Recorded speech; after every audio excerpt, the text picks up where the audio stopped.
Praise the Lord. ஆண்டவருடைய நாமத்திற்கு மகிமை உண்டாவதாக. Praise the Lord. Glory be to the name of the Lord.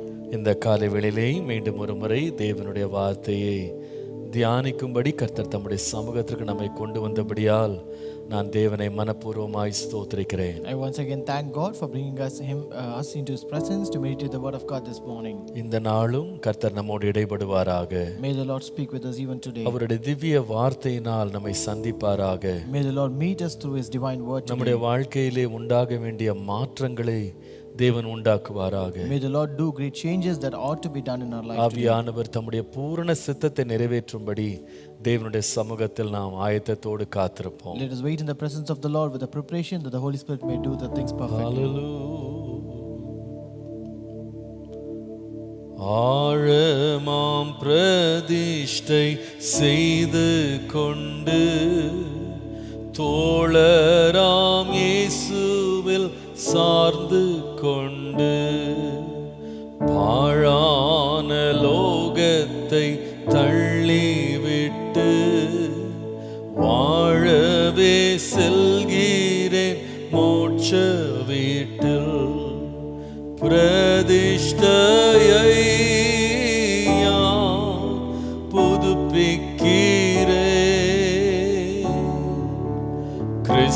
கிறிஸ்தேசுவில் தினம் ஜீவிக்கவே பிரதிஷ்டையின் ஆழம் சிலுவைதானே.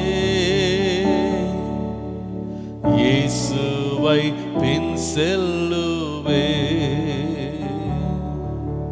இயேசுவை பின் செல்லுவே.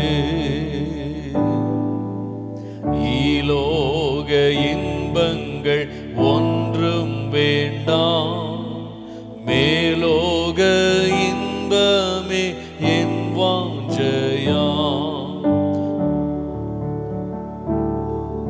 பரந்திடுமே மேலோகின் பொற்காலம் வாழ்ந்திடவே பிரதிஷ்டையை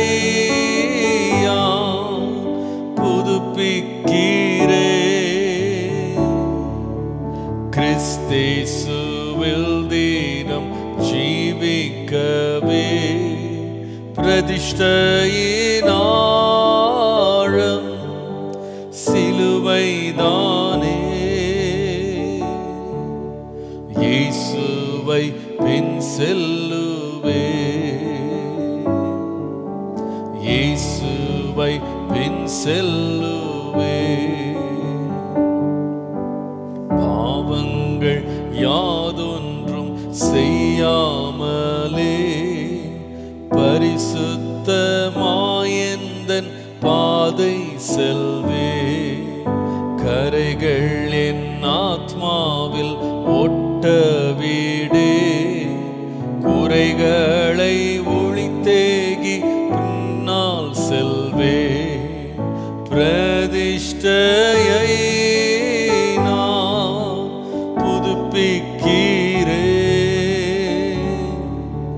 கிறிஸ்தேசுவில் தினம் ஜீவிக்கவே பிரதிஷ்டையின் ஆழம் சிலுவைதானே. இயேசுவை பின் செல்லுவே, இயேசுவை பின் செல்லுவே. மூடரின் நெஞ்சில் எழும்பும் கோபம் ஏழை என் நெஞ்சில் எழும்பாமலே. மூடனை போலவே கோபம் கொள்ளே, நாடுவேன் இயேசுவின் சாந்தமதை. பிரதிஷ்டையை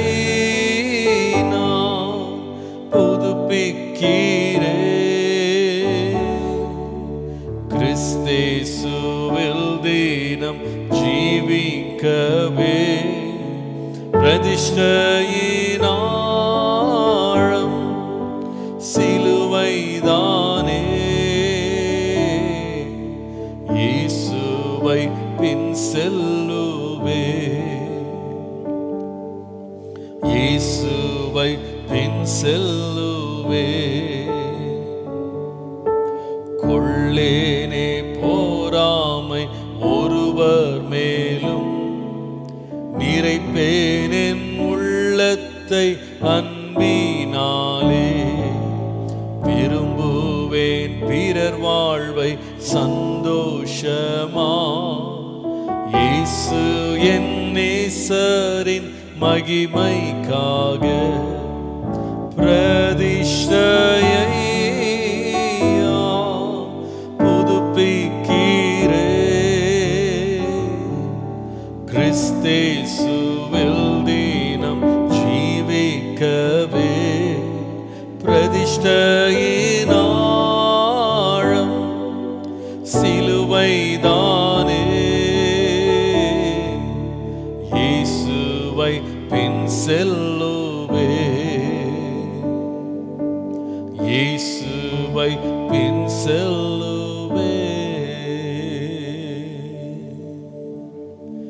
ஆண்டவரே, இந்த நாள் எங்களுடைய பிரதிஷ்டையை நாங்கள் ஒரு முறை கூட புதுப்பிக்கிறோம் ஆண்டவரே. Lord, we once again renew our consecration even today, Lord. இயேசுவே, பிரதிஷ்டையினுடைய ஆழம் உம்முடைய சிலுவை தானப்பா.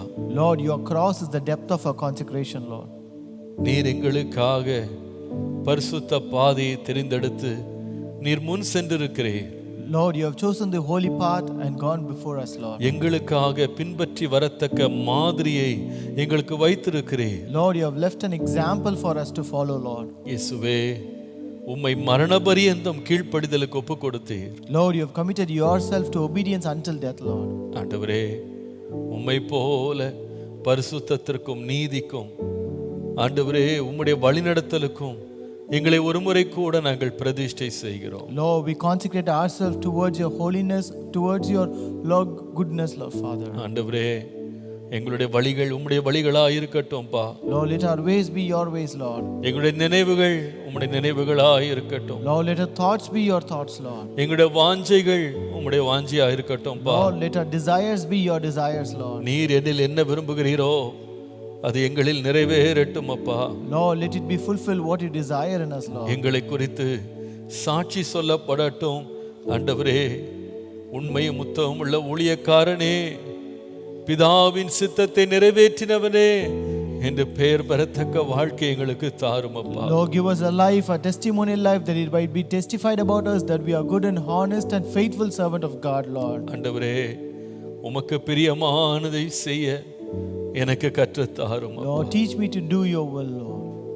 உம்முடைய வாஞ்சையை நிறைவேற்றுகிற ஒரு பாத்திரமாய் எங்களை மாற்றும் அப்பா. Lord, make us a vessel that fulfills your desires, Lord. உம்முடைய நாமம் மாத்திரம் எங்களிலே மகிமைப்படட்டும். Let your name alone be magnified in our life. தேவ சித்தம் வெளிப்படட்டும். Let the will of God be revealed. இயேசுவின் நாமத்தில் பிதாவே. In Jesus' name we pray. Amen. Amen. Amen. Praise the Lord. கர்த்தர் ரொம்ப நல்லவர். Praise the Lord, God is good.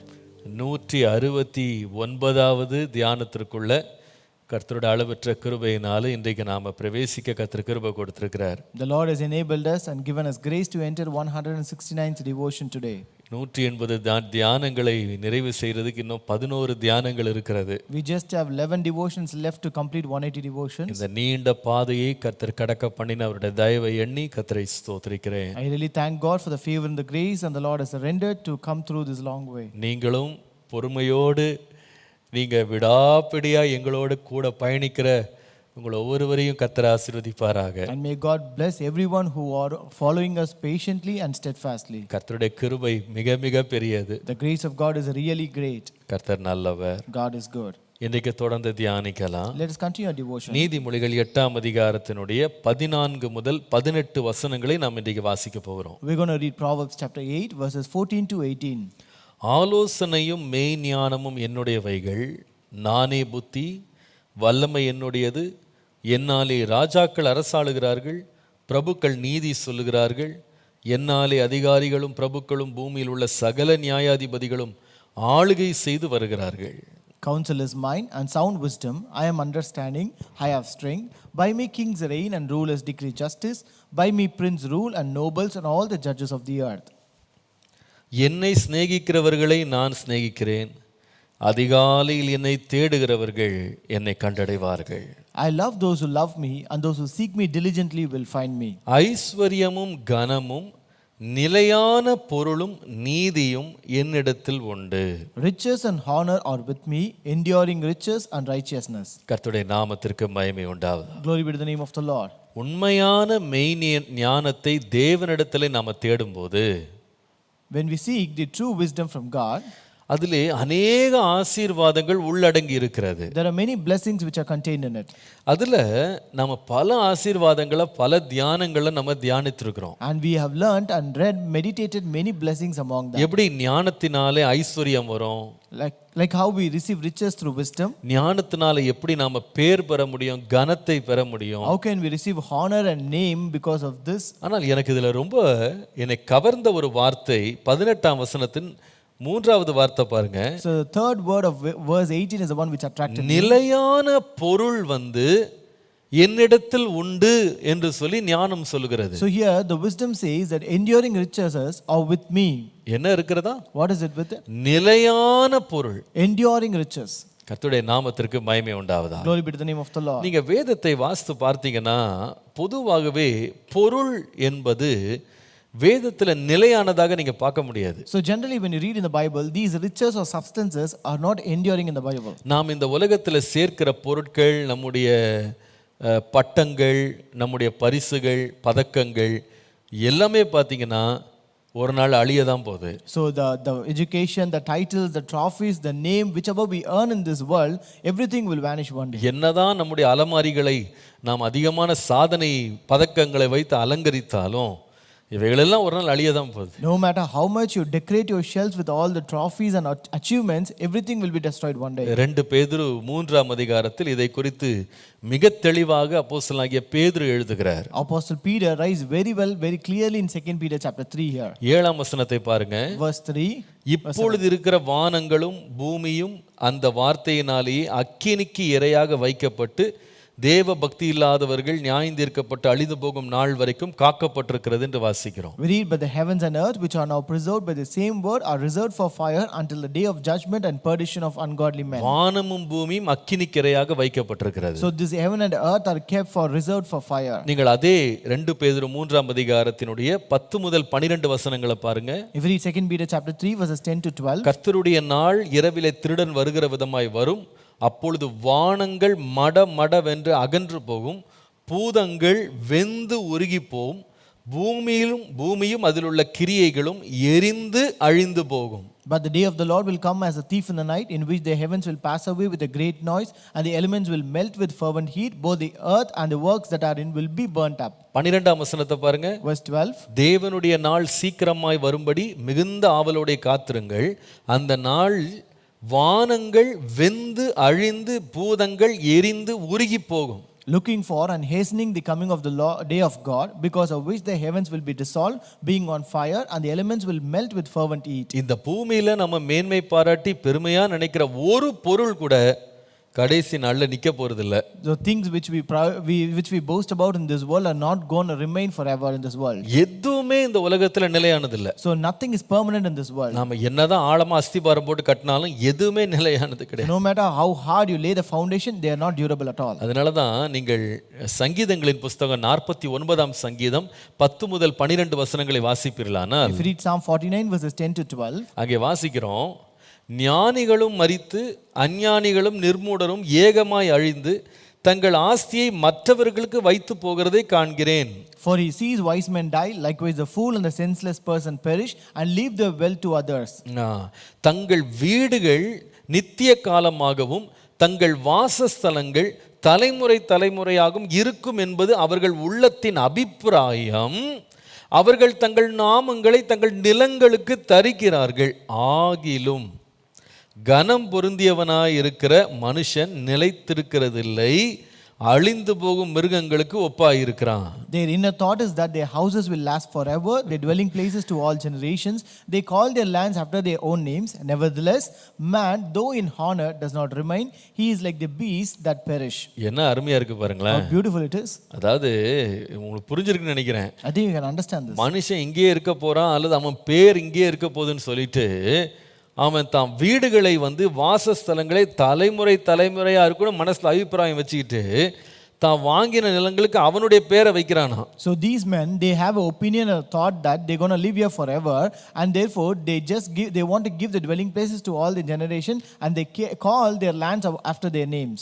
வேதம் சொல்லுது மனுஷனும் நிலைத்திருக்க போறதில்ல, அவன் வாங்கின நிலங்களும் நிலைச்சிருக்க போறதில்ல, அவன் கட்டின வீடுகளும் நிலைச்சிருக்க போறதில்ல. But the Bible says neither man nor the lands which he has bought nor the houses which he has constructed will remain here. நீங்கள் அதனால தான் நீதிமொழிகள் 23ஆம் அதிகாரம் 4 முதல் 5 வசனங்களை வாசிக்கும்போது, if you read Proverbs 23 verses 4 and 5, ஐஸ்வர்யவான் ஆக வேண்டும் என்று பிரயாசப்படாதே, சுய புத்தியை சாராதே, இல்லாமற் போகும் பொருளின் மேல் உன் கண்களை பறக்க விடுவானேன், அது கழுகை போல சிறகுகளை தனக்கு உண்டு பண்ணி கொண்டு ஆகாய மார்க்கமாய் பறந்து போகும் என்று வாசிக்கிறோம். Do not overwork to be rich, because of your own understanding cease. Will you set your eyes on that which is not? For riches certainly make themselves wings, they fly away like an eagle toward heaven. கவனித்தீங்களா அந்த வார்த்தையை? Did you notice the word? இல்லாமற் போகும் பொருள் என்று வாசிக்கிறோம். They says the things which is not. இல்லாமற் போகும் பொருள், that which is not. 27ஆம் அதிகாரம் 24ஆம் வசனம் நீதிமொழிகள் வாசித்து பாருங்க. If you read Proverbs 27:24, அங்கே வாசிக்கிறோம், செல்வம் என்றென்றைக்கும் நிலையாது, கிரீடம் தலைமுறை தோறும் நிலை நிற்குமோ என்று பார்க்கிறோம். We read, for riches are not forever, nor does a crown endure to all generations. அப்போ பொருள் நிற்காது, வீடு நிற்காது, நிலம் நிற்காது, கிரீடம் நிற்காது, செல்வம் நிலைக்காது, எதுவுமே நிலைக்க போறதில்லை. ஏன்? பூமியே நிலைத்திருக்காது. So it means your riches, your substance, your crown, your things, your houses, your lands, they are not durable, they will not remain forever. Even the earth, it will not remain. அதனால தான் 1 தீமோத்தேயு 6ஆம் அதிகாரம் 17ஆம் வசனத்தில் அப்போஸ்தலனாகிய பவுல் எழுதும்போது சொல்லுவாரு. That's why in 1 Timothy chapter 6 and verse 17 Apostle Paul says, ஒருவேளை இவ்வுலகத்தில் ஐஸ்வர்யம் உள்ளவர்களா இருந்தீங்கன்னா நீங்க இருமாப்பான சிந்தை உள்ளவர்களா இராமல் நிலையற்ற ஐஸ்வர்யத்தின் மேல் நம்பிக்கை வைக்காதீங்கன்னு சொல்றாரு. He says, command those who are rich in this present age not to be haughty, not to trust in uncertain riches, but in the living God. நீங்கள் அதே 1 தீமோத்தேயு 6ஆம் அதிகாரம் 7 முதல் 10 வசனங்களை வாசிக்கும்போது, if you read 1 Timothy chapter 6 from verses 7 to நீங்க என்னதான் ஐஸ்வரியத்தை சம்பாதித்தாலும் ஒன்றும் மறந்துடாதீங்க, அந்த ஐஸ்வரியத்தை நாம் இந்த உலகத்தை கொண்டு வந்ததும் இல்லை, இந்த உலகத்திலிருந்து அதை கொண்டு போக போறதும் கிடையாது. So he says, no matter how much riches you have earned, but we have to notice that we have brought nothing into this world, and it's certain we can carry nothing out. நீங்கள் இதன் மேலே ஆசை வைத்தால், 10ஆம் வசனத்துல verse 10, இதன் மேலே ஆசை வைத்தால், நீங்கள் அதை இச்சித்தால் விசுவாசத்தை விட்டு விலகி அநேக வேதனைகளால உங்களை இங்க உருவ குத்தி கொள்வீங்கன்னு சொல்றாரு. So if you have desire over this and love it, then we may have strayed away from the faith and the greediness and have pierced yourself through many sorrows. அதனால தான் ஞானம் உள்ளவனாய் ஒருவன் இருப்பானானால், that's why if a person is wise, அவன் நிலையில்லாத இந்த உலகத்தின் மேலோ உலகத்தின் பொருட்கள் மேலோ தன்னுடைய பற்றுதலை வைக்காமல் நிலையாக வரப்போகிற இனி உள்ள நித்திய காரியங்கள் மேல் தன்னுடைய கண்களையும் இருதயத்தையும் பதிக்கிறான். So he will always prefer and set his eyes upon the durable riches which is going to come, rather than his earthly riches which are not durable and which will perish very soon. எபிரேயருக்கு எழுதின நிருபம் 11ஆம் அதிகாரம் 8 முதல் 10 வசனங்களை பாருங்க. If you read Hebrews chapter 11 verses 8 to 10, அங்கே வாசிக்கிறோம், விசுவாசத்தினாலே ஆபிரகாம் தான் சுதந்தரிக்க போகிற இடத்திற்கு போகும்படி அழைக்கப்பட்ட போது கீழ்ப்படிந்து தான் போகும் இடம் என்னதென்று அறியாமல் புறப்பட்டு போனான். சந்தேகம் இல்லை. It says, by faith Abraham, when he was called out to go out in a place which he should receive after as an inheritance, he obeyed and he went out, not knowing whither he went.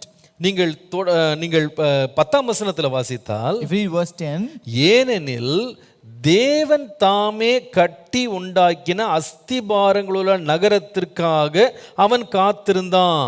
It is, for he looked for a city which has foundations, whose builder and maker is God. தேசத்து கர்த்தர் அழைச்சாரு, அதற்கு கீழ்ப்படிஞ்சு போயிட்டானா. So the Lord has called him for a land, and so he obeyed and went after it. ஆனால் அந்த வாக்குத்தத்தம் பண்ணப்பட்ட உலகத்துல உள்ள இஸ்ரவேல் அல்லது கானான் என்கிற தேசத்தை அவன் காணணும் சுதந்தரிக்கணும்னு போனா கூட அவன் எப்படிதான் தங்கியிருந்தான்னு சொன்னா, கூடாரங்கள்ல தான் குடியிருந்தானோ. So though he went after the promised land Canaan to inherit it, but still he remained in tents and dwelling places. அவன் இந்த இடத்துல தனக்கு நிலையான நகரம் இல்லைன்றதை நல்லா புரிஞ்சுக்கிட்டான். And he understood that he doesn't have a permanent residence here. எல்லா வாக்குத்தத்தங்களும் இந்த உலகத்தோட முடிஞ்சு போயிடுது. And all the promises ends with this world. எனக்கு ஒரு பட்டணம் இருக்குன்னா இனி வரப்போகிற ஒரு பட்டணம் ஒன்று நித்தியத்தில் இருக்கு. So if I have a city, that is a city that will I have in eternity. அதனால நான் இப்பொழுது கூடாரத்துல தான் குடியிருப்பேன் தீர்மானம் எடுத்தான். And he decided that he will dwell only in tabernacles now. பாருங்க, அதனால தான் நீங்கள் 15 இருந்து 16 வசனங்களை அதே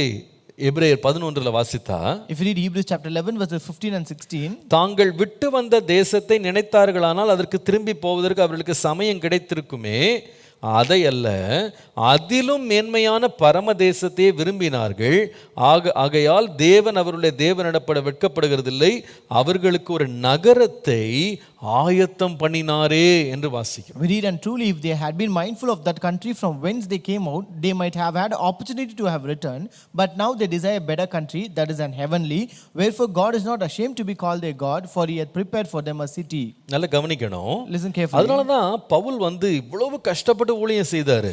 That's why Paul also strived so much for his ministry. எவ்வளவோ பாடுபட்டாரு, உபத்திரவப்பட்டாரு, நிந்தை, அவமானம் எல்லாம் சகிச்சாரு ஊழியத்துல. So he suffered a lot. He also endured all kinds of persecution, tribulation and reproach in his ministry. எல்லாம் அனுபவிச்சுட்டு இந்த உலகத்துல பட்ட பாடுகளுக்கு, பட்ட பிரயாசத்துக்கு, ஊழியத்துக்கு அவர் பலனை இந்த உலகத்தில் அவர் தேடவே இல்லை. So after enduring all these persecutions and sufferings in this world, he did not seek reward for them in this world. எங்க தேடினார் அப்படின்னு கேட்டா, Where did he seek after? அவர் பரலோகத்துல தேடினாரு. He sought it in heaven. அதனால தான் நீங்கள் 1 கொரிந்தியர் 9ஆம் அதிகாரம் 25ஆம் வசனத்துல வாசிக்கும்போது, That's why if you read 1 Corinthians chapter 9 verse அவர் 25. சொல்லுகிறாரு, பந்தயத்துக்கு போராடுகிற யாவரும் எல்லாவற்றிலும் இச்சையடக்கமாய் இருப்பார்கள். He says, and every man that striveth for the mastery is temperate in all things. அவர்கள் அழிவுள்ள கிரீடத்தை பெறும்படி அப்படி செய்கிறார்கள், நாமோ அழிவில்லாத கிரீடத்தை பெறும்படி அப்படி செய்கிறோம். Now they do it to obtain a corruptible crown, but we an incorruptible. இது என்ன கிரீடம் இது? What is this crown? வாடாத நித்திய கிரீடம். So this is an incorruptible crown. அன்றைக்கு ரோமர்கள் பந்தயம் முடிஞ்ச உடனே ஒலிவ கிளைகளால் உண்டாக்கின ஒரு கிரீடத்தை தலையின் மேல சூட்டினாங்க. So those days after the race, they used to crown with the crown made of olive leaves. Olive twigs அதை வச்சு பண்ணாங்க, branches வச்சு பண்ணாங்க. So அது என்ன செய்யும்னா, நாளான உடனே அது காய்ந்து அதில் உள்ள இலைகள்லாம் உலர்ந்து போய் அந்த குச்சி எல்லாம் காஞ்சி உடைஞ்சு போயிடும். So as days goes by, that will dry out and all the leaves will wither down and they will fall down and twigs also will dry and fall off. ஆனா அவர் சொல்றாரு, இதுக்கு இவ்வளவு போராடுறாங்க.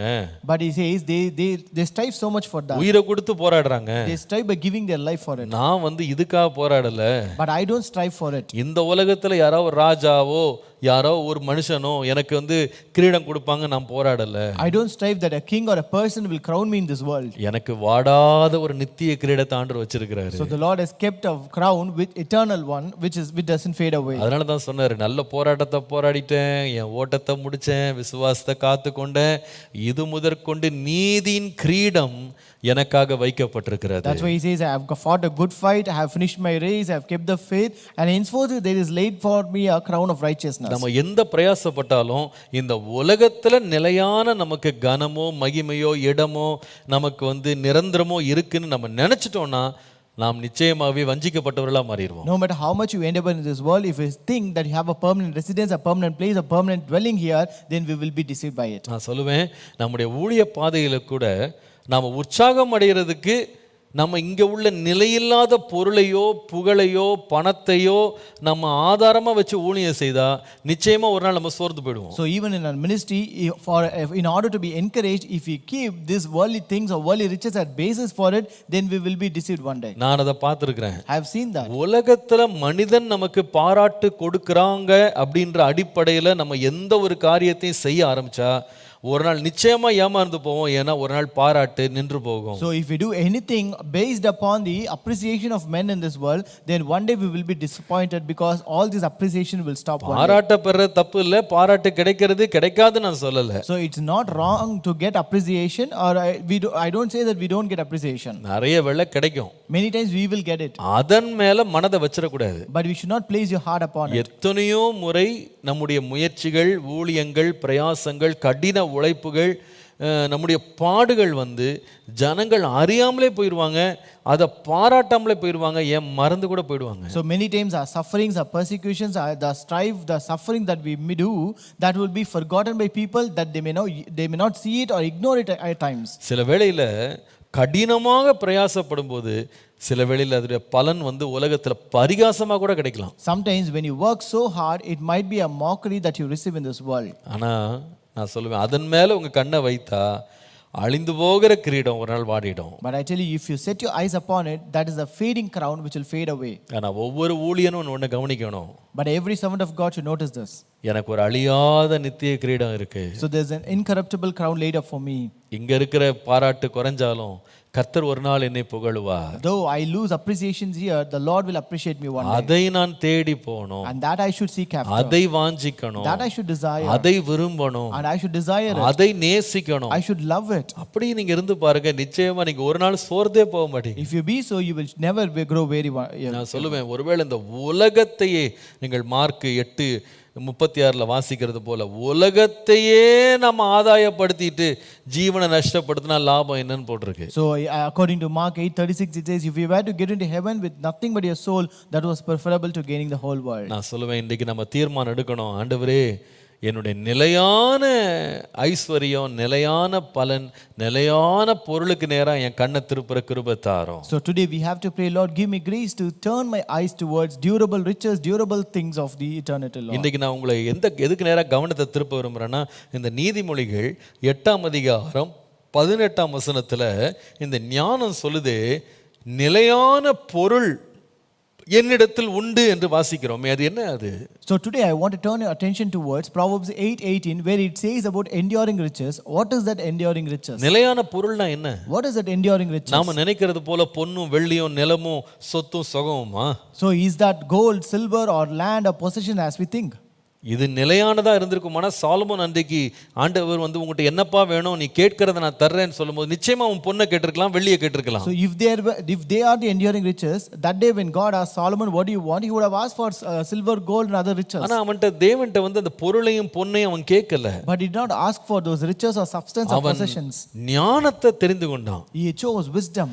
ஞானத்தை ஒரு மனுஷன் தெரிந்து கொண்டா, if a person chooses wisdom, அவன் நிலையான பொருட்கள் என்ன என்று அவன் கண்டுபிடித்துருவான். he will identify and find out what are the enduring riches. இன்றைக்கு நம்முடைய வாழ்க்கையிலே ஞானத்தின் மூலமாய், தேவன் நமக்கு கொடுத்த ஞானத்தின் மூலமாய் நிலையான பொருட்கள் என்ன என்று கண்டுபிடிக்க கர்த்தர் நமக்கு கிருபை தருவாராக. Today may the Lord give us grace that we may identify and find out what are the enduring riches that the Lord has given us through his wisdom. கர்த்தருடைய நாமத்திற்கு மகிமை உண்டாவதாக. Glory be to the name of the Lord. 3 காரியங்கள். 3 things. முதலாவது ஞானம் அது எதை கண்டுபிடிக்குது, நிலையான பொருளை எங்க கண்டுபிடிக்குது என்று கேட்டா, so where does this wisdom find enduring riches? நான் நம்புறேன் தேவன் இந்த நிலையான பொருள் ஆகிய அன்பை நம்முடைய இருதயத்துல தேவன் வைக்கிறார். So God has poured this durable riches in the form of love in our heart. நீங்கள் 1 கொரிந்தியர் 13ஆம் அதிகாரம் 8ஆம் வசனத்தை பாருங்க. 1 Corinthians 13:8. அன்பு ஒரு காலும் ஒழியாது. Love never fails. தீர்க்க தரிசனங்களானாலும் ஒளிந்து போம், அந்நிய பாஷைகளானாலும் ஒளிந்து போம், அறிவானாலும் ஒழிந்து போயிடும். But whether there are prophecies, they will fail. Whether there are tongues, they will cease. Whether there is knowledge, it will vanish away.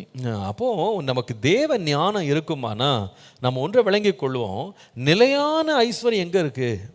So if we have God's wisdom, we'll identify where is that enduring rich. ஞானத்தை நீ கவனித்தால் ஞானம் சொல்லும், நிலையான பொருளை நான் உனக்கு தர்றேன். So here when you look at wisdom, it says, I will give you durable riches. அந்த நிலையான பொருள் என்ன?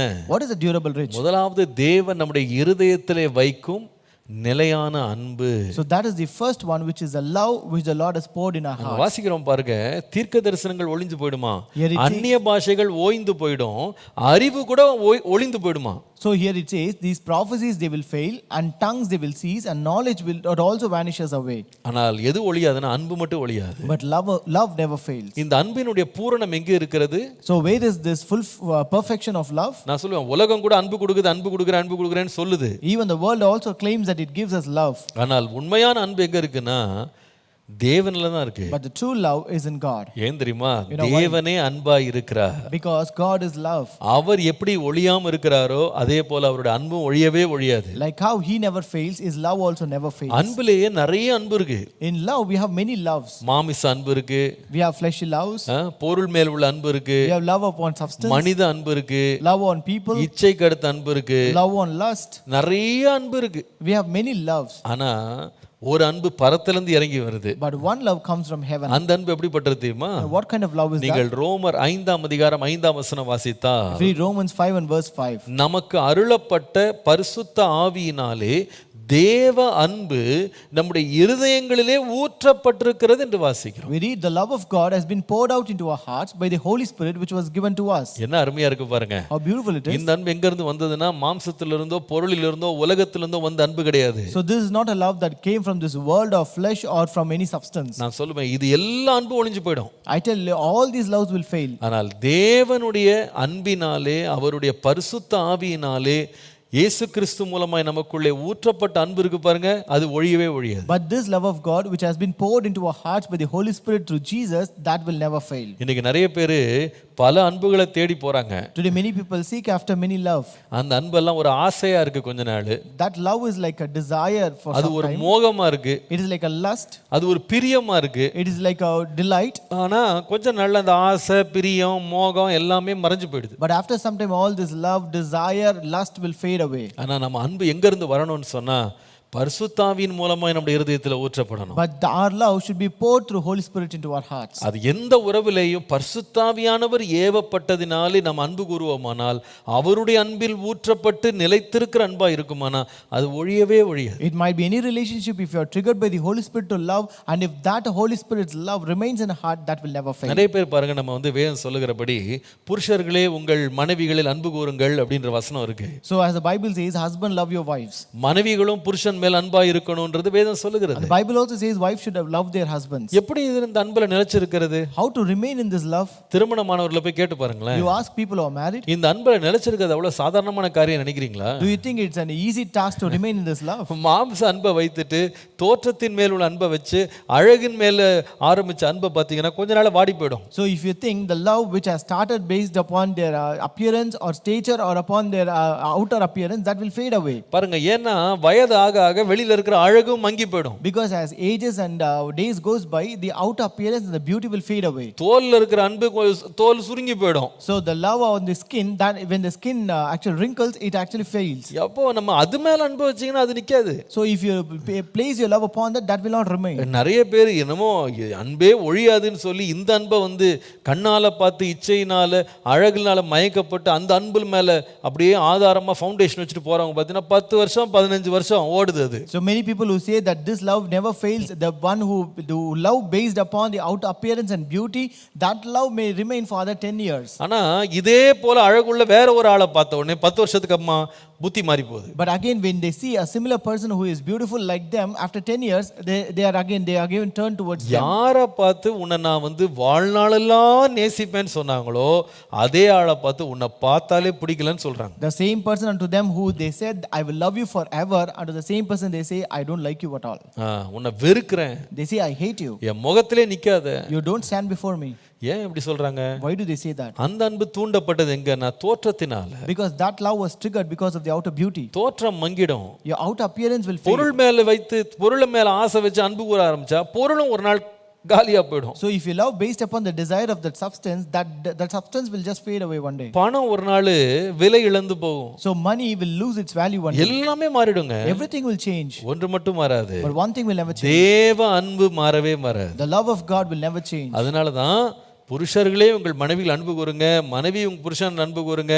எந்த உறவில் நீங்கள் அன்பை மெயின்டைன் பண்ணணும்னாலும் அந்த அன்பு யாரால ஊற்றப்படணும்னா தேவனுடைய அன்பாக நம்முடைய இருதயத்தில் ஊற்றப்படுமானா என்ன மாறினாலும் அந்த அன்பு மாறவே மாறாது. That's why when you say husband love your wife and wife love your husband, so if that love is based upon the love of God that was triggered by the Holy Spirit, that will never fail. எல்லாம் ஒளிந்து போகும், எல்லாமே ஓய்ந்து போகும், அன்பு மட்டும் ஒழியாது. So everything will fail, everything will vanish away, but love never fails. ஒவ்வொரு நாளும் ஆண்டவர்கிட்ட கேட்கணும், ஆண்டவரே என் மாம்ச அன்பு அல்ல, கண்களின் அன்பு அல்ல, ஆண்டவரே பொருளின் அன்பு அல்ல, தோற்றத்தின் அன்பு அல்ல, ஆண்டவரே என் மாம்சத்திலிருந்து எழும்புகிற ஒரு அன்பு கிடையாது, பாசம் கிடையாது, இயேசு கிறிஸ்துவினாலே பரிசுத்தாவினால் ஊற்றப்பட்ட என் இருதயத்தை நிரப்புகிற தெய்வீக அன்பினால என் உள்ளத்தை நிரப்புங்க ஆண்டவரே நம்ம கேட்கணும். Every day we have to ask God, Lord, love based upon my eyes, based upon my outer appearance, based upon the substance or riches, but Lord, this love which is poured out by the Holy Spirit, which is a divine one, Lord, fill my heart with that love, Father. அந்த அன்பு எப்படிப்பட்டது?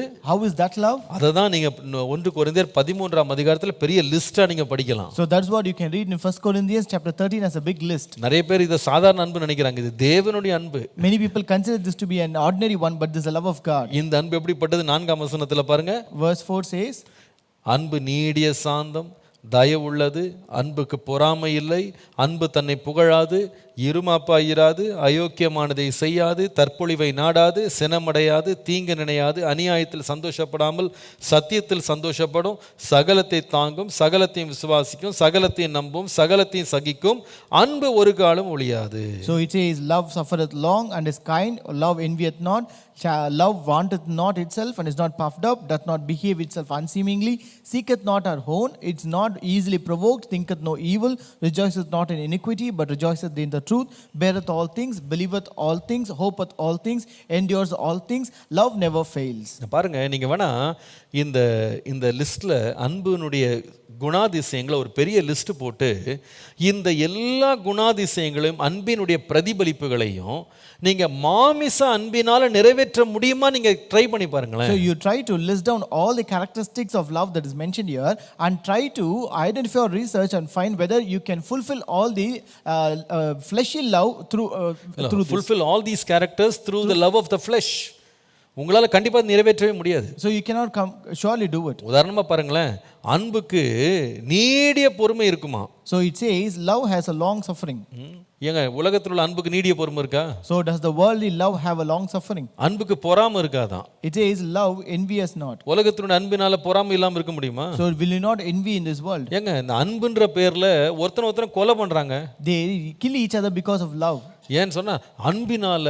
They say it is out of love. என் அன்பு மறுக்கப்பட்டதுனால, நான் அன்பு கூர்ந்தேன்னு சொல்லி அன்பு ஏற்றுக்கொள்ளப்படாதனால விரும்பின ஆணையோ பெண்ணையோ கொலை பண்ணிடுறாங்க. So it's because they did not accept their love, because their love is rejected, they kill the person whom they loved.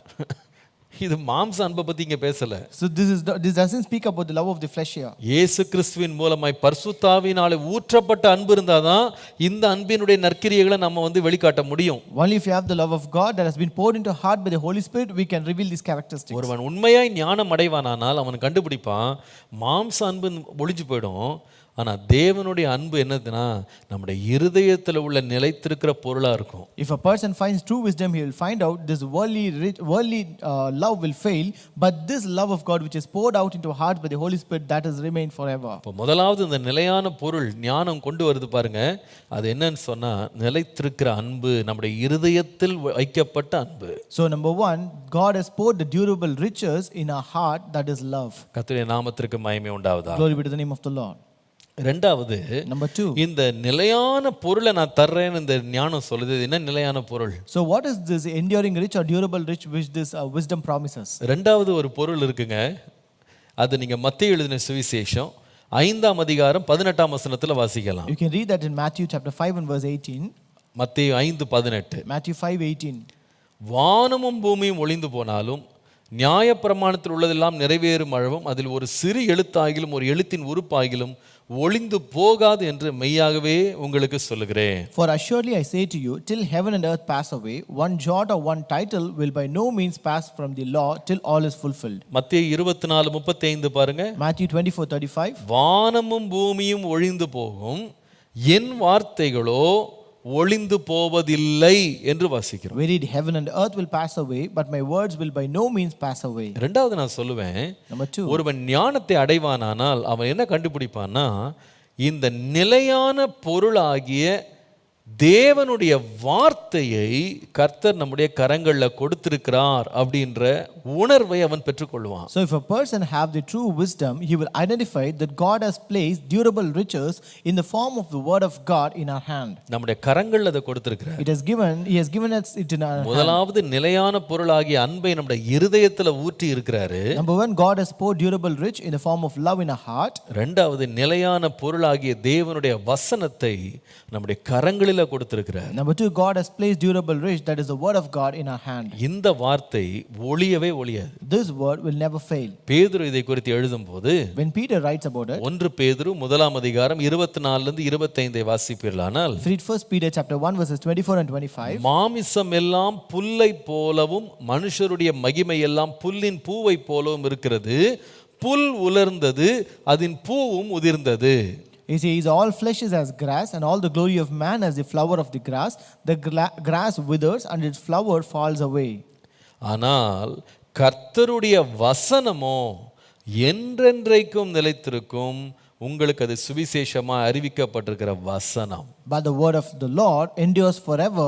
Now this is the word which by the gospel was preached to you. என்ன அருமையா சொல்றாரு பாருங்க. How beautifully he says this. நம்ம ஏற்கனவே கவனிச்சோம். அவர் சொல்றாரு, இந்த வானம் விலகி விலகி போயிடும், பூமி எல்லாம் மெழுகு போல உருகி போயிடும், அதுல ஒரு பொருளும் நிக்காதுன்னெலாம் சொல்லிட்டு வருஷப்படுத்திட்டு வந்துட்டு சொல்றாரு, நீங்க பூமியில் உள்ள புல்லை கூட பாருங்க, பூவை பாருங்க, அது என்ன செய்யணும், உலர்ந்து போயிடும், உதிர்ந்து போயிடும். ஆனால் தேவனுடைய வார்த்தையோ ஒழியாம நிலைத்திருக்கும். So as we already read that these heavens will pass away with great noise, elements will melt with fervent heat, all the earth and all his works will be burnt up, and following that he says, all this flesh is like a grass, and it also withers and flowers will fall away, but the word of the Lord endures forever. ஏசாயா 55 10 11 நம்ம எல்லாருக்கும் தெரிந்த வசனம் தான். Isaiah 55 verses 10 and 11. மாரியும் உறைந்த மழையும் வானத்திலிருந்து இறங்கி அவிடத்திற்கு திரும்பாமல் பூமியை நனைத்து அதில் முளை கிளம்பி விளையும்படி செய்து விதைக்கிறவனுக்கு விதையையும் புசிக்கிறவனுக்கு ஆகாரத்தையும் கொடுக்கிறது எப்படியோ அப்படியே என் வாயிலிருந்து புறப்படும் வசனம் இருக்கும். அது வெறுமையாய் என்னிடத்தில் திரும்பாமல் அது நான் விரும்புகிறதை செய்து நான் அதை அனுப்பின காரியமாகும்படி வாய்க்கும். For as the rain comes down and the snow from heaven and does not return there, but water the earth and make it bring forth and bud, that it may give seed to the sower and bread to the eater, so shall my word be that goes forth from my mouth. It shall not return to me void, but it shall accomplish what I please, and it shall prosper in the thing for which I sent it. அதோட அர்த்தம் என்ன? What does it mean? கர்த்தருடைய வார்த்தை வீண் போகாது. So the word of the Lord is not, it will not be void. கர்த்தருடைய வார்த்தை ஒரு நாளும் அது அனுப்பப்பட்ட காரியத்தை செய்யாம திரும்பாது. The word of God will never return without accomplishing for what purpose it was sent. கர்த்தருடைய வார்த்தை என்றென்றும் நிலைத்திருக்கும். The word of the Lord remains forever. அவருடைய வாக்குத்தத்தங்கள் எல்லாம் ஆம் என்றும் ஆமென் என்றும் இருக்கிறது. The promises of God are yes and amen. இந்த உலகத்துல உள்ள எல்லா பொருளுக்கும் ஒரு எக்ஸ்பைரி டேட்னு ஒன்று இருக்கும். So for all the products in the world we have an expiry date. ஆனால் கர்த்தருடைய வார்த்தைக்கு மாத்திரம் எக்ஸ்பைரி டேட்டே கிடையாது. But the word of God doesn't have an expiry date. ஒரு மனிதன் எத்தனை காலமும் நம்பலாம். A person can trust it for any time. அத்தனை ஆயிரம் ஆண்டுகளுக்கு முன்பாக எழுதப்பட்ட வார்த்தை இன்றைக்கும் ஆவியாயும் ஜீவனுமாயும் இருக்கிறது. So these words which are written many thousands of years ago still remain in spirit and love. அது மாறவே மாறாது, அழியாது, ஒழியாது, வாடி போகாது. So it is never changing, it is never perishing, and it will never fade away. அன்றைக்கு கர்த்தருடைய வாய் உரைத்த அதே வார்த்தை இன்றைக்கு அதே ஜீவனோடு, அதே வல்லமையோடு, அதே மகிமையோடு நம்மத்திலே விளங்குகிறது. So the mouth of God which uttered these words that day, it still remains with the same power, same glory amidst us. கர்த்தருடைய நாமத்திற்கு மகிமை உண்டாவதாக. Glory be to the name of the Lord. 2000 வருஷங்களுக்கு முன்பாக நம்முடைய இரட்சகராகிய இயேசு கிறிஸ்து பிசாசை மேற்கொள்ளும்படி பயன்படுத்தின அதே வார்த்தை இன்னைக்கு நம்ம கையில இருக்கு. So the words which our Lord and Savior Jesus Christ used to conquer and overcome devil in the temptation, still we have that word within us. அன்னைக்கு அந்த வசனத்துக்கு என்ன வல்லமை இருந்ததோ அதே வல்லமை இன்றைக்கு இருக்கு. So the word which had the power that day, it has the same power even today. நம்ம உலகத்தில் உள்ள எந்த ஆயுதத்தை வேணா எடுத்து பாருங்களேன். You may take any weapons in this world. அன்றைக்கு பயன்படுத்தினது இப்போ பயன்படுத்துறது கிடையாது. They don't use those weapons which they used in the past now. நீங்க அன்றைக்குனா எத்தனையோ ஆயிரத்தை விட்டுருங்க. So you just live thousands of years. இப்போ நீங்க முதலாம் உலகப் போர்ல பயன்படுத்தின விமானங்களையோ ஆயுதங்களையோ இப்ப பயன்படுத்துறது இல்ல. See, you don't use the weapons and aircrafts which they used in First World War now.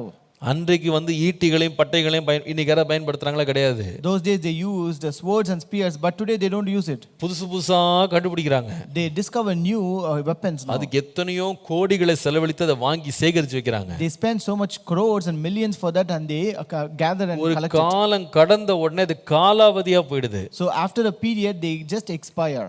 ஆனால் கர்த்தருடைய வார்த்தையோ என்றென்றும் நிலைத்திருக்கிறது. But the word of God endures and remains forever. அது கர்த்தர் நம்முடைய கையில கொடுத்திருக்கிறார். The Lord has given that in our hand. அது நிலையான பொருளா இருக்கு. So that is a durable riches. நீங்க அதனால தான் இந்த பொருளை நம்முடைய இருதயத்துல சேமித்து வைத்தா அது எப்பொழுது நமக்கு பயன்படும். That's why if you store this this durable thing in our heart, it will be always useful to us. எப்பொழுது அது நமக்கு பயன்படும். So it will be useful always to us. நாம அக்கினியை கடக்கும்போது, நாம தண்ணீரை கடக்கும்போது, நம்ம தனிமையில் இருக்கும்போது, சோர்ந்து போகும்போது, உயர்ந்திருக்கும்போது, தாழ்ந்திருக்கும்போது, எல்லா நேரத்துக்கும் எப்பொழுதும் எங்கேயும் அது நம்மோடு பேசும். So even when you pass through the waters or pass through fire, or when you are disappointed, when you are weary, when you are alone, when you are lonely, even at every situation the word of God will speak to us. தேவனுடைய வல்லமை, தேவனுடைய வார்த்தை வல்லமை இழந்து போகவே போகாது. So the word of God will never lose its power of God. நீங்க தனிமையில் எங்கேயாவது ஒரு இடத்துல இருந்தா கூட வழி தப்பி போகும்போது கூட அது நம்மோடு பேசும். So even when you are alone somewhere strayed away from the path, it will always speak with you. நான் அடிக்கடி யோசிப்பேன், இந்த 180 தியானங்கள்லாம் நம்ம நீதிமொழிகளை எடுத்துட்டு இருக்கோம். So I used to very often think we are taking 180 devotions from Proverbs. ஒவ்வொரு நாளும் கிட்டத்தட்ட ஒரு மணி நேரம் உட்கார்ந்து இந்த வசனங்கள்லாம் நம்ம தியானித்து நம்ம யோசித்துட்டு நம்ம இதை மனதில் வைக்கிறதுக்கு ட்ரை பண்றோம். So almost we sit for 1 hour, we meditate on this, we read it and we try to take it into our heart. இதெல்லாம் பார்த்தீங்கன்னா எத்தனை வசனங்கள் நமக்கு ஞாபகம் இருக்கும் நமக்கு தெரியாது. So we don't know how many verses we will remember. கரெக்டா ஒவ்வொரு தலைப்பையும் நம்ம ஞாபகம் வச்சிருப்போமா தெரியல. We don't know whether we will remember each and every topics. ஆனா ஒன்றை மறந்துடாதீங்க, இவைகளை ஒரு மனுஷன் உட்கொண்டிருப்பானால், ஒரு மனுஷன் உள்ள எடுத்திருப்பானா, சமயத்துக்கேற்ற ஆலோசனையை கரெக்டா அது உள்ள இருந்து எடுத்து கொடுக்கும். But don't forget, if a person has consumed this, if a person has imbibed it into his heart, it will correctly give when it is required. நேரத்திற்கு கர்த்தர் கரெக்டா அதை ஞாபகப்படுத்துவார். The Lord will remind it at the right time to us. உங்களுக்கு ஆச்சரியமா இருக்கும், இது எத்தனையோ வருஷத்துக்கு முன்னாடி நான் கேட்டதா இருக்கு, எத்தனையோ மாசத்துக்கு முன்னாடி கேட்ட வார்த்தை அது திடீர்னு எனக்கு ஞாபகம் வருதே, நீங்க யோசிப்பீங்க. You will be really surprised. I heard this word some months ago, many years ago, but suddenly I could remember it. அவருடைய வார்த்தை ஒளிந்து போகாது. The word of God will never fail. இது ஞானம் நமக்கு கொடுக்கிற இரண்டாவது நிலையான பொருள். So this is a durable rich which the wisdom gives us.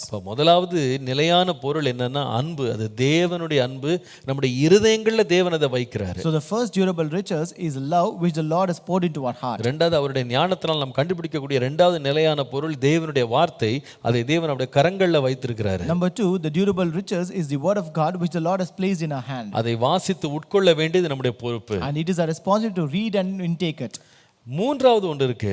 Number 3, ஒரு நிலையான பொருளை ஞானத்தின் மூலமா கண்டுபிடிக்கிறோம். we identify or find out a enduring rich through wisdom. என்ன அது? What is that? மத்தேயு எழுதின சுவிசேஷம் 6ஆம் அதிகாரம் 19 முதல் 20 வசனங்களை பாருங்க. Matthew chapter 6 verses 19 and 20. அங்கே இயேசு சொன்ன வார்த்தை என்ன?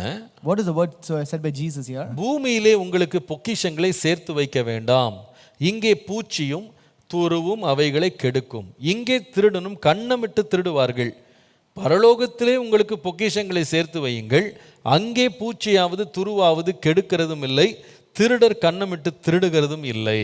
Do not lay up for yourselves treasures on earth, where moth and rust destroy, where thieves break in and steal, but lay up for yourselves treasures in heaven, where neither moth nor rust destroys, and where thieves do not break in and steal. இது மூன்றாவது ஒரு பொருள். This is the third durable riches. இந்த நிலையான பொருள் எங்க இருக்குன்னு கேட்டா, பரலோகத்துல நமக்காக தேவன் சேமித்து வைக்கிற ஒரு பொக்கிஷம். So this third durable rich is what? A treasure which the Lord has prepared for us in heaven. இருதயத்தில் இருக்கிற அன்பு, Heart, the love that is in our heart. இரண்டாவது கையில் இருக்கிற வேதம், The word of God that is placed in our hand. மூன்றாவது நிலையான பொருள் பரலோகத்தில் இருக்கிற பொக்கிஷம். Number 3, treasure that is prepared for us in heaven. அவர் சொல்றாரு, இந்த பொருள் உலகத்தில் இருக்கிற பொருளை போல இல்ல, அங்க இருக்கிறது கெட்டு போகாது, திருடு போகாது. So he says, unlike this worldly things, this is not so, where those things will be destroyed and those will be stolen away. ஞானமுள்ள மனுஷன் தன் பொக்கிஷங்களை பரலோகத்துல சேர்த்து வைப்பான். So a wise man will store up his treasures in heaven. அதனால தான் நீதிமொழிகள் 8ஆம் அதிகாரம் நம்ம வாஸ்தவம் பாருங்க, நிலையான பொருள் என்னிடத்தில் உண்டுன்னு சொன்ன அதே அதிகாரத்துல 20 முதல் 21 வசனங்களை பாருங்களேன். That's what if we read in Proverbs chapter 8, where we read that enduring riches are with me. If we read verses 20 and 21, அதை விளக்குறார் பாருங்க இன்னும் கொஞ்சம். he explains here. என்னை சிநேகிக்கிறவர்கள், அதாவது ஞானத்தை சிநேகிக்கிறவர்கள் மெய்ப்பொருளை சுதந்தரிக்கும்படி அவருடைய களஞ்சியங்களை நான் நிரப்பும்படிக்கு அவர்களின் நீதியின் வழியிலும் நியாய பாதைகளுக்குள்ளும் நடத்துகிறேன். He says, I traverse the way of righteousness in the midst of the path of justice, that I may cause those who love me to inherit wealth, that I may fill their treasuries. எப்படி? How? அவர்களுக்கு என்ன கொடுக்குமா இந்த ஞானம்? மெய்ப்பொருளை சுதந்தரிப்பதற்கு களஞ்சியங்களை நிரப்பும்படிக்கு நான் அதை நடத்துவேன். So he says that this wisdom will lead us, that those who love me may inherit wealth, that it may fill their treasuries. கர்த்தருடைய நாமத்திற்கு மகிமை உண்டாவதாக. Glory be to the name of the Lord. நம்முடைய கண்கள் மேலானவைகளை நோக்கி பார்க்கணும். Our eyes should seek things on above. நம்முடைய கண்கள் பரலோகத்தில் இருக்கிற நித்திய பொக்கிஷங்கள் மேல் நம்ம கண்களை வைக்கணும். So we have to set our eyes upon the treasures that are in heaven. எப்படி இதை நம்ம சம்பாதிக்க முடியும்? So how can we get it or inherit அங்க எப்படிங்க சேர்த்து வைக்க முடியும்? How can we store riches there? அப்போஸ்தலனாகிய பவுல் சொல்லுவாரு, எனக்கு நீதியின் கிரீடம் வைக்கப்பட்டிருக்கிறதுன்னு சொல்லுவாரு. Apostle Paul says, there has been laid up for me a crown of righteousness. எபேசியர் 1:11 வாசிப்பீர்களானால், If you read Ephesians 1:11, அவர் சொல்லுவாரு, நமக்காக ஒரு நித்திய சுதந்திரம் வைக்கப்பட்டிருக்கிறதுன்னு சொல்லுவாரு. he says, we have also obtained an inheritance, an eternal one for us. நீங்கள் 13 லிருந்து 14 வசனத்தை வாசிக்கும் போது, If you read verses 13 and 14, அவர் சொல்லுவாரு, நீங்கள் உங்கள் ரட்சிப்பின் சுவிசேஷமாகிய சத்திய வசனத்தை கேட்டு விசுவாசிகளான போது வாக்குத்தத்தம் பண்ணப்பட்ட பரிசுத்தானியால் அவருக்குள்ள முத்திரை போடப்பட்டீர்கள், அவருக்கு சொந்தமானவர்கள், அவருடைய மகிமைக்கு புகழ்ச்சியாக மீட்கப்படுவார்கள் என்பதற்கு ஆவியானவர் நம்முடைய சுதந்திரத்தின் அச்சாரமாய் இருக்கிறார்னு போட்டிருக்கு. So it says, in him who also trusted, after you heard the word of truth, the gospel of your salvation, in whom also have believed, you are sealed with the Holy Spirit of promise, which is a guarantee of inheritance until the redemption of the purchased possession. என்னமா அது? சுதந்திரத்தின் அச்சாரம். So that is the guarantee of our inheritance. சுதந்திரம் அப்படின்னா இன்றைக்கு நம்ம கையில் அது கிடைக்காது. So if it is inheritance or inherited, we will not have it in our hand today. அது இனி வரப்போகிற ஒரு ஆசீர்வாதம். So it is a blessing that we will get later. பாருங்க, ஒரு பிள்ளை அப்பாவுக்கு பிறந்ததுனால அப்பாவுடைய ஆஸ்தி எல்லாவற்றுக்கும் சுதந்திரவாளி. So just because a child is born to a father, it is an inheritor of all the blessings of his father. ஆனா அந்த சுதந்திரம் எப்போ அவனுக்கு கிடைக்கும்னா, அவன் புருஷனாக மாறும்போது தான். But only when he becomes an adult, he will receive all those inheritance. அது வரைக்கும் அவன் யாராக இருக்கிறான்னா, ஒரு குழந்தையாக இருக்கிறான், அவன் மற்றவருடைய மேற்பார்வையில் இருக்கிறான். So until then he is a child and he is under the supervision of others. அதே போல இயேசு கிறிஸ்துவுக்குள்ளாய் நமக்கு வைக்கப்பட்டிருக்கிற சுதந்திரம், நித்திய சுதந்திரமாகிய மகிமையின் ஆசீர்வாதங்கள் இந்த பூமியில் இருக்கும்போது நமக்கு கொடுக்கப்படல, ஆனா பரலோகத்தில் சேர்த்து வைக்கப்பட்டிருக்கு. Similarly, this is eternal inheritance which is kept for us, is not given in this world, but it is stored up in heaven for eternity. கர்த்தருடைய நாமத்திற்கு மகிமை உண்டாவதாக. Glory be to the name of the Lord. அதனால தான் அப்போஸ்தலனாகிய பவுல் இந்த உலகத்துல எதையுமே அவர் சேர்க்க விரும்பல. That's why Apostle Paul doesn't want to store up anything in this world. எதை குறித்து அவர் ஒரு பற்றுதலையும் காட்டல. So he did not show any hold on anything in this இனி world. வரப்போகிறதையே நாடி தேட அவர் விரும்பினார். And he also always sought after things that is going to come. அவருக்கு தெரிந்தது, என்னுடைய வாழ்க்கை இங்க முடிஞ்ச பிறகுதான் அங்கதான் எனக்கு நீதியின் கிரீடம் இருக்கு, எனக்கு அங்கதான் அழியாத ஒளியாத கிரீடம் இருக்கு. அவர் ரொம்ப நிச்சயமா இருந்தார். So he was very damn sure that there is an incorruptible crown that is laid up for me only in the eternity and not in this world. கர்த்தருடைய நாமத்திற்கு மகிமை உண்டாவதாக. Glory be to the name of the Lord. நீங்கள் அதனால தான் நீங்கள் லூக்கா எழுதின சுவிசேஷம் 18ஆம் அதிகாரம் 22ஆம் வசனத்தை பார்ப்பீர்களானால், that's why if you read Luke chapter 18 and verse 22, அங்கே ஒரு வாலிபன் இயேசுவிடத்தில் ஐஸ்வரியமான ஒரு வாலிபன் அவன். So here came a young rich man to Jesus. அவன் இயேசுவிட்ட சொன்னா, ஆண்டவரே நித்திய ஜீவனை சுதந்தரிக்க என்ன வழின்னு கேட்டான். So he came to Jesus and asked, what is the way to inherit the eternal kingdom? என்கிட்ட என்ன குறை இருக்கு? What do I lack? அப்ப உடனே ஆண்டவர் சொல்ற வார்த்தையை பாருங்க. Look at the word which Jesus says. இன்னும் உன்னிடத்தில் ஒரு குறை உண்டு. You still lack one thing. உனக்கு உண்டானவைகளை எல்லாம் விற்று தரித்திரருக்கு கொடு, அப்பொழுது பரலோகத்திலே உனக்கு பொக்கிஷம் உண்டாயிருக்கும், பின்பு என்னை பின்பற்றி வா என்று சொன்னார். Jesus said, sell all that you have and distribute to the poor, and you will have treasure in heaven, and come follow me. யாருக்கு கொடுக்கணுமா? We have to give to whom? தரித்திரருக்கு கொடு. He has to give to the அப்ப poor. அர்த்தம் என்னன்னா, இந்த உலகத்துல கர்த்தர் ஒரு மனுஷனை அவன் கொடுக்கிற ஆசீர்வாதங்களை பகிர்ந்து இங்க அவன் தேவை உள்ளவர்களுக்கு கொடுக்கும்போது அது எங்க பொக்கிஷமா போய் சேருதுன்னா பரலோகத்துல பொக்கிஷமா சேருது. So it means when the Lord gives the treasures and riches in this world, when you distribute and share it to others, that will get stored up as treasure in heaven. அது மாத்திரமல்ல, And not only that, இயேசு சொன்னார், அநித்தியமான உலக பொருட்களால் நீங்கள் நண்பர்களை சம்பாதித்துக் கொள்ளுங்கள். அவர்கள் என்ன செய்வாங்கன்னா உங்களை நித்திய வீட்டில் என்ன பண்ணுவாங்களா, அவங்க சேர்த்து கொள்ளுவார்கள். so Jesus also said, you have to gain this thing, the people in this world through this incorruptible thing. இந்த உலகத்தில் உள்ள impermanent riches, with impermanent riches gain souls for yourself, gain friends for yourself in this world, and when you come to eternity they will receive you into their dwellings ன்னு சொன்னார். உங்களை சேர்த்து கொள்வாங்க. அப்படின்னா அர்த்தம் என்னன்னா, ஆத்தும ஆதாய பணியை இந்த உலகத்தில் ஒரு மனுஷன் செய்யும் போது அவன் என்ன பண்றான்னா பரலோகத்தில் நித்திய ஆசீர்வாதங்களை சேர்த்து வைக்கிறான். So it means when a person does the ministry of saving souls or gaining souls in this world, he will store up riches in heaven. ஆத்துமாக்களை சம்பாதிக்கிறவன் ஞானி. So the one who gains souls is a wise man. வேதம் சொல்லுகிறது, அநேகரை நீதிக்குட்படுத்தினவர்கள் பரலோகத்தில் உள்ள நட்சத்திரங்களை போல பிரகாசிப்பார்கள்னு போட்டிருக்கு. The Bible says many people who have led many people to salvation will shine like stars in heaven. அப்போ என்ன, எப்படி நான் பரலோகத்தில் நான் வந்து நித்திய பொருளை நான் சேர்த்து வைக்கிறது? So how to store up things or treasures in heaven? ஒரு ஞானவான் ஒன்று அறிஞ்சு வச்சிருக்கிறான். A wise man knows one thing. இந்த உலகத்தில் எனக்காக நான் என்னுடைய ஆசைகளை நிறைவேற்ற, என்னுடைய விருப்பங்களை நிறைவேற்ற, எனக்காகவே வாழ்றது அப்படின்றத நான் விட்டுட்டு நான் தேவையுள்ளவர்களுக்கு கொடுக்கும்போது நான் வந்து பரலோக சிந்தை உள்ளவனாக நான் அங்கே போய் பொருட்களை நான் சேர்க்கிறேன். So when I give up this attitude and mindset of earning things or saving things for myself, but rather distribute and give it to others, then thereby I save treasures for myself in heaven. ரெண்டாவது, ஆத்துமாக்களை நான் கர்த்தருக்காக ஆதாயப்படுத்துறேன். Number 2, I gain souls for God. ஆத்தும பணிக்காக நான் கொடுக்கிறேன். I give for gaining souls. தேவனுடைய ராஜ்யத்தை கட்டும்படி நான் கொடுக்கிறேன். I give for building the kingdom of God. நான் கொடுக்கிறது எங்க சேமிக்கப்படுதுன்னா பரலோகத்துல சேமிக்கப்படுது. So what I give is being stored up in heaven for me. கர்த்தருடைய நாமத்திற்கு மகிமை உண்டாவதாக. Glory be to the name of the Lord. அதனால தான் பாருங்க, நம்ம வந்து இந்த உலகத்துல கணக்கு இருக்கா இல்லையா நம்ம கேட்க வேண்டிய அவசியமே இல்லை. That's why we need not ask for any accounts in this world. இங்க வந்து நம்ம கொடுக்கிறதுக்கு கணக்கு கொடுக்கப்படாவிட்டாலும், ஒருவேளை கணக்கு ரசீது நம்ம பெறாவிட்டாலும் நமக்கு ஒரு தைரியம் இருக்கு, கர்த்தருக்காக நான் கொடுத்தேன், கர்த்தர் வந்து நிச்சயமா அதை எனக்கு பரலோகத்தில் எனக்காக சேர்த்து வைக்கிறாரு. So even if you don't get an account or receipt for what you have given in this world, but we have an assurance that the Lord has kept an account for whatever I have given in this world. இங்க உள்ள தேவை உள்ளவர்களுக்கு நான் கொடுக்கும்போது வலது கை செய்யறதை இடது கை அறியாமலே இருந்தா கூட பரவாயில்ல. So here when I give to people who are in need, even though my right hand may not know what my left hand, it is better, it is okay. இதுக்கெல்லாம் நான் கணக்கு எழுத வேண்டிய அவசியமே இல்லை. I did not write account for that. யாருக்கெல்லாம் நான் கொடுத்தேன், Whom did I give? அப்படி நான் பட்டியல் போட்டு நான் பிரபலப்படுத்த வேண்டிய அவசியமே இல்லை. I did not list out and propagate it. ஆண்டவர் சொன்னாரு, நீ சொல்ல கூட செய்யாம தார ஊதாதன்னு சொன்னாரு. So the Lord says, don't blow your horn or don't even say it out. ஏன் தெரியுமா, நீ வந்து ஒன்ன விளையிக்கோ, உன்னுடைய பலன் வந்து பரலோகத்தில் இருக்கு. So you have to understand your reward is in heaven. அதே போல கிறிஸ்துவுக்காக ஒரு மனுஷன் எந்த பாடுபட்டாலும் அது அவனுக்கு பரலோகத்தில் பலனாக திரும்ப வரும். Similarly, if a person suffer for Christ, he will receive as a reward again in heaven.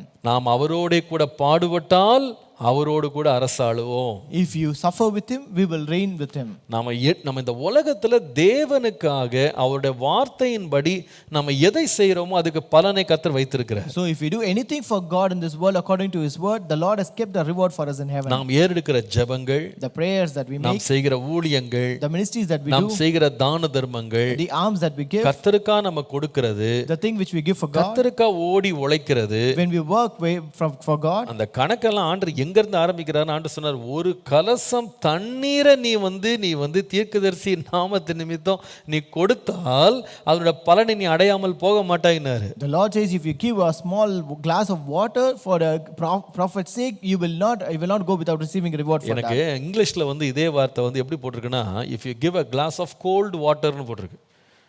அர்த்தம் என்னன்னா, நீ ஒரு கிளாஸ் பச்சை தண்ணின்னு சொல்றோம் பாருங்க, அதை நீ கொடுத்தா கூட அதோட பலனை நீ அடையாமல் போக மாட்டாய். So in English it says a glass of cold water. It means that if you give even a glass of cold water, you will receive reward for that. ஞானம் உள்ளவன் தன்னுடைய செல்வங்களையும் ஆஸ்திகளையும் இந்த உலகத்துல சேர்த்து வைக்க மாட்டான். A wise man will not store up all his riches and treasures in this world. நாம ஏற்கனவே வாஸ்தவம் பாருங்க, இந்த சங்கீதத்துல வாஸ்தவம் பாருங்க, 49ஆம் சங்கீதத்துல அங்க வந்து வாஸ்தவம் ஒரு மனுஷன் என்ன பண்றான்னா தனக்கு பேர் உண்டாக அவன் என்ன பண்றான், தான் பேர் போட்டு லேண்டும் தனக்கு வீடுகளையும் ஆஸ்திகளையும் சேர்த்து வச்சாலும் அது அவன் நிலைச்சிருக்க போறதில்ல. அது யார் கையில போகுதுன்னே தெரியாது. As we already read in Psalm 49, if a person gains dwelling places and he calls their lands after his name, that will not remain in this world. He don't know what will happen after him. பாருங்க, அதனால தான் தேவனுடைய பரிசுத்தவான்கள் பார்த்தீங்கன்னா தங்களுடைய தனிப்பட்ட செல்வங்கள் சொத்துக்கள் எல்லாம் விற்று தான் அவங்க ஊழியங்களை இந்த உலகத்தில் ஸ்தாபித்திருக்காங்க. That's why great servants of men have just sold all their possessions, assets in this world, and they have started their ministry here. சிடி ஸ்டட் என்று சொல்லப்படுகிற உலக புகழ்பெற்ற ஒரு கிரிக்கெட்டர் ஒருத்தர் இருந்தாரு. So there was a popular cricketer named C.T. Studd. அவர் கிரிக்கெட்ல இருந்து ரிட்டையர் ஆகும்போது அவர் கிடைத்த அத்தனை பணத்தையும் கொண்டு வந்து ஊழியத்துக்காக அவர் வந்து கொடுத்து அதை ஸ்தாபித்தார். So when he retired from his cricket, he just gave all the money that he got after retirement for the ministry of God. நீங்க இந்த நம்ம இந்தியாவில் வந்து இன்றைக்கு மிஷனரிகள் ரொம்ப தரக்குறைவா பேசுறாங்க. ஆனா அந்த மிஷனரிகள் அன்றைக்கு தங்களுடைய தனிப்பட்ட சொத்துக்களை வித்து தான் அவங்க இங்க வந்து ஆஸ்பத்திரிகள், பள்ளிக்கூடங்கள், தேவாலயங்கள் எல்லாத்தையும் கட்டி போட்டாங்க. Today they speak ill about missionaries in India, but those days those missionaries were people who sold all their possessions, all their inheritance, all the assets they had, and they built hospitals, schools and other things here. தங்களுக்கென்று எதுவுமே வைத்துக் கொள்ளல. They did not keep anything for themselves. அப்படி தியாகமாக கர்த்தருக்காக கொடுத்தே அவங்க இந்த உலகத்துல மறைந்து போனாங்க. So they lived a sacrificial life in this world, giving everything for God, and died here. அவங்களுக்கு ஒரு நிச்சயம் இருந்தது. But one thing they were assured about. என் பிள்ளைகளுக்கு நான் ஒண்ணும் வைக்கல.